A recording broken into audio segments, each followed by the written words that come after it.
Hello students, education world YouTube channel पर आप सभी का स्वागत है। आज हम वाक्य के बारे में पढ़ेंगे। शब्दों का ऐसा समूह जिसका अर्थ व अभिप्राय स्पष्ट हो उसे वाक्य कहते हैं। जैसे यहाँ पर एक वाक्य लिखा है, किनारे नदी के पेड़ हैं। तो इसको पढ़कर ही हमें जिसका जो वाक्य शब्द हैं उनके अर्थ तो सही निकल रहे, लेकिन उनका अभिप्राय सही नहीं है। मतलब कि वाक्य जो है उसका एक सार्थक अर्थ नहीं निकल रहा है। यदि हम इसको लिखेंगे नदी के किनारे पेड़ है तो वो लगेगा कि हाँ, एक वाक्य व्यवस्थित लिखा गया है। इसी प्रकार से वाक्य के अंग के बारे में हम पढ़ेंगे। वाक्यों का निर्माण शब्दों से होता है। उसे यदि विभाजित करना हो तो उसके दो मुख्य अंग हैं, उद्देश्य और विधेय।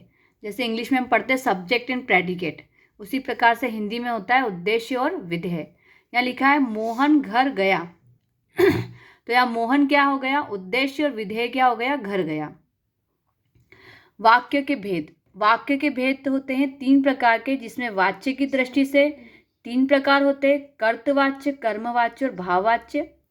अर्थ की दृष्टि से वाक्य के 8 भेद होते हैं, विधानवाचक वाक्य, निषेधवाचक, आज्ञावाचक, प्रश्नवाचक, विस्मयादिबोधक, इच्छावाचक, संदेहवाचक और संकेतवाचक वाक्य। इसी प्रकार से रचना की दृष्टि से वाक्य के 3 भेद होते हैं, सरल वाक्य, संयुक्त वाक्य और मिश्र वाक्य।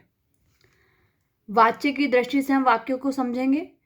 क्रिया के जिस रूप से यह ज्ञात हो कि क्रिया का प्रयोग कर्ता के अनुसार है, कर्म के अनुसार है या भाव के अनुसार है, उसे वाच्य कहते हैं। यहाँ पर क्रिया के जिस रूप से हमको ये जानकारी मिलती है कि जो वाक्य बोला गया है वो कर्ता के लिए है, कर्म के लिए है या भाव के लिए है, उसे हम कहते हैं वाच्य। वाच्य को 3 भागों में बांटा गया है, कर्तवाच्य, कर्मवाच्य और भाववाच्य। कर्तवाच्य के बारे में हम पढ़ेंगे।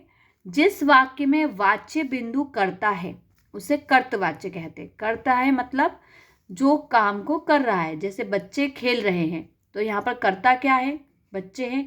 तो यहाँ कर्ता प्रमुख बिंदु है, इसलिए यहाँ पर कौन सा वाच्य होगा, कर्तवाच्य होगा। इसी प्रकार से सौरभ पुस्तक पढ़ता है तो यहाँ पर सौरभ कर्ता है, सौरभ पुस्तक पढ़ता है तो यहाँ पर कर्ता मेन है, यहाँ पर वाच्य बिंदु क्या है, यहाँ पर कर्ता है, इसलिए यहाँ पर वाक्य होगा कर्तवाच्य। इसी प्रकार से सेकंड हम पढ़ेंगे कर्मवाच्य। जहाँ वाच्य बिंदु कर्ता ना होकर कर्म हो वहाँ कर्मवाच्य होता है।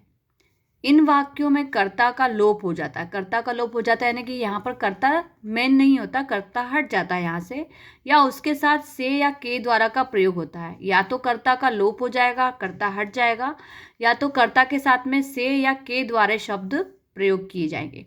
जैसे लिखा है बच्चों के द्वारा फुटबॉल खेली जाती है, ठीक है। या अगर इसको हम लिखे कर्ता लिखेंगे तो बच्चे फुटबॉल खेलते हैं, लेकिन जब हम इसी को कर्मवाच्य में लिखेंगे तो लिखेंगे बच्चों के द्वारा फुटबॉल खेली जाती है। इसी प्रकार से कविता से चित्र नहीं बनाया जाता, तो ये यहाँ पर क्या मेन बताया जा रहा है, कर्म मेन बताया जा रहा है ना, कर्म की प्रमुखता है, इसलिए यहाँ पर कर्मवाच्य वाक्य है। अब आता है आपका भाववाच्य। जहाँ ना कर्ता की प्रधानता हो ना कर्म की प्रधानता हो, यहाँ क्रिया का भाव ही मुख्य हो, उसे भाववाच्य कहते हैं। जैसे अब चला जाए, यहाँ पर भाव उठ रहे हैं कि अब चला जाए, थोड़ी देर सो लिया जाए, तो हम कह सकते हैं कि जहाँ पर ना तो कर्ता प्रधान हो ना ही कर्म प्रधान हो, जहाँ पर क्रिया का भाव प्रधान हो, है ना, उसे कहते हैं हम भाववाच्य। ठीक है, तो इस प्रकार से ये जो अभी हमने समझे ये वाच्य थे। वाक्य की इस वीडियो में हमने आज वाच्य के बारे में पढ़ा। वाच्य जो है 10th और 12th के बच्चों के लिए बहुत काम कीजिए अभी एग्जाम के लिए। इसके बाद वाली वीडियो में हम रचना के आधार पर वाक्य के भेद पढ़ेंगे। धन्यवाद।